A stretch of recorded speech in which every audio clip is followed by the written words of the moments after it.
En cierta ocasión, un literato español dijo, hablando de la literatura que se hacía en Alemania: esos de ahí no tienen un Pérez Galdós. Y es que ciertamente Benito Pérez Galdós es uno de los personajes más insignes de nuestra peripecia literaria. La verdad es que tras el propio Miguel de Cervantes o Lope de Vega, por ejemplo, Benito Pérez Galdós ocupa ya ese escalafón primordial para entender cómo fue el devenir literario y el devenir histórico de nuestro país en una determinada época, una época imprescindible para entender la existencia de hoy en día, el siglo XIX. Nadie como él supo reflejar mejor en sus páginas pues costumbres, inquietudes, batallas, esos episodios nacionales que son fundamentales para el ambiente decimonónico que por entonces dominaba todo. La época victoriana yo creo que supo influir en estos autores y el XIX brilla con luz propia. Benito Pérez Galdós, uno de sus máximos representantes hoy en nuestros pasajes de la historia.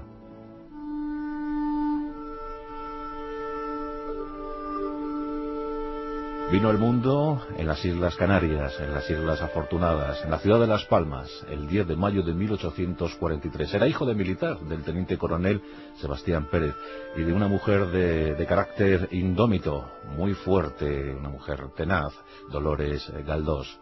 Tenían también cierta raíz cubana, y la verdad es que la relación con una primita suya provocó un viaje a Madrid que cambiaría su vida. Benito era el Benjamín de un clan extensísimo, de una prole abundante, el 10º de la prole, nada más y nada menos. 9 hermanos había delante de él, y las condiciones económicas desde luego no eran las más idóneas. Por entonces, en ese año de 1843, España restañaba heridas tras una guerra cruel, devastadora, la primera guerra carlista, aquella que se libró entre 1833 y 1840, por causas de la llegada al trono de Isabel II. Más de 200.000 muertos. El siglo XIX español es terrible, es voraz, empezando por la propia guerra de la independencia, que sesgó la vida de 500.000 españoles, luego las guerras carlistas, el hundimiento de los últimos vestigios imperiales, una época atormentada, sujeta a convulsiones políticas inusitadas, más de 200 pronunciamientos militares, y de buena parte de esta historia fue testigo de excepción Benito Pérez Galdós.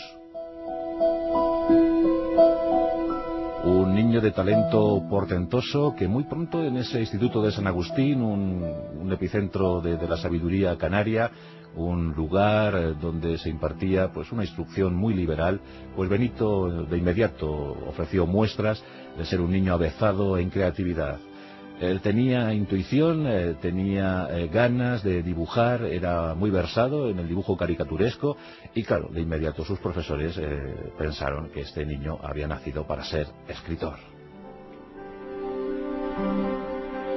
Es curioso comprobar cómo en los museos dedicados a Benito Pérez Galdós, en el propio que hay en la ciudad de Las Palmas, todavía se conservan dibujos del autor, y además una granja hecha con palillos, con restos, cositas que iba él cogiendo, y con ellas confeccionaba escenarios.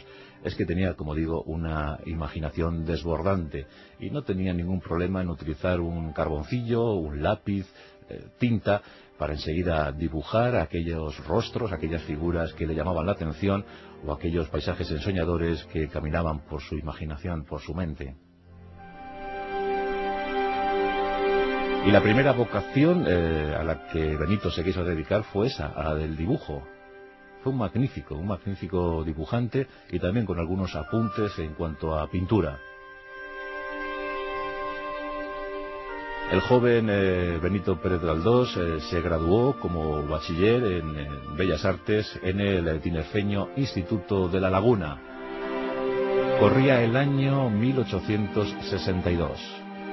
Tenía, por tanto, 19 años y, como digo, mantenía un pequeño idilio con una prima en segundo o tercer grado de origen cubano.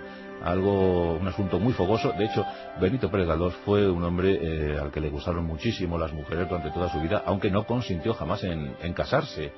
Sí que mantuvo muchos romances, algunos hijos ocultos, El más destacado de estos vástagos sería María, nacida ya por 1891.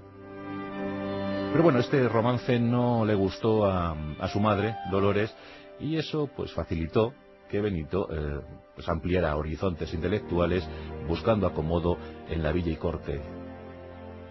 El 30 de septiembre de 1862, Benito Pérez Galdós entraba en la ciudad de Madrid.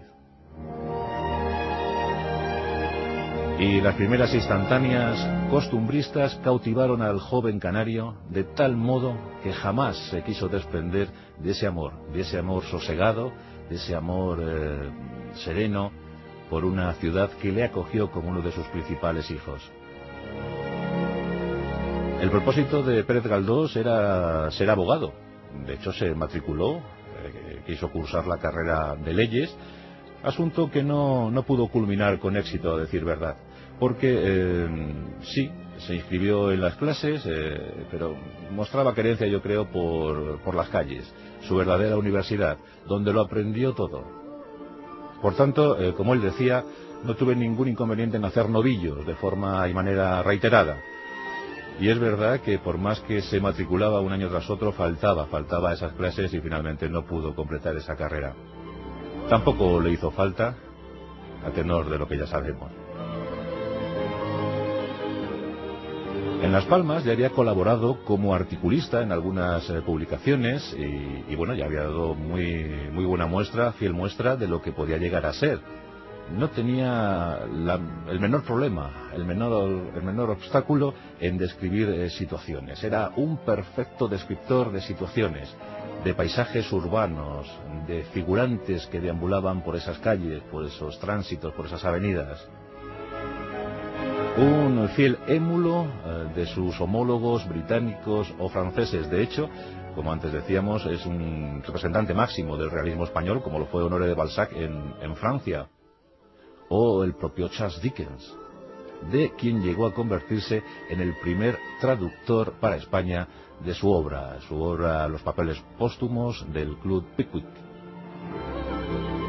En ese año de 1862, Benito Pérez Galdós frecuenta cafetines, visita las estancias del Ateneo y allí comparte tertulia con las mentes más lúcidas de la intelectualidad patria.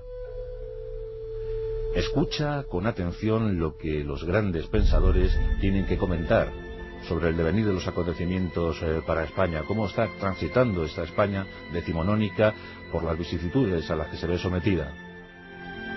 Y empieza a sembrar de opiniones esas tertulias, esos epicentros de la opinión cultivada. Y de inmediato se constata que el joven Pérez Galdós es hombre de corte liberal, progresista y en esencia republicano. Siempre mantuvo ese espíritu republicano a ultranza, como pudo luego defender nada más y nada menos que en los sillones del Parlamento, un lugar que frecuentó pues con mucha asiduidad, porque fue un político de febril actividad. Pero también Benito Pérez Galdós se consagra como gran viajero. En ese siglo XIX ya los autores románticos habían viajado por Europa, habían contado las excelencias del continente, los usos y costumbres de sus gentes, y Benito Pérez Galdós quiso saber por sí mismo cómo era Europa. En 1867 viajó a París con motivo de la Exposición Universal. En ese viaje entró en contacto con la gran literatura europea y de hecho, antes mencionábamos que trajo bajo el bolsillo, trajo dispuesto a ser traducido ese texto de Charles Dickens, su adorado Charles Dickens. Charles Dickens, un hombre que además apostó decididamente por los derechos de autor. A él deben los autores que llegaron a posteriori, pues deben poder cobrar por su obra realizada. Bueno, pues Charles Dickens fue uno de los artífices de los derechos de autor.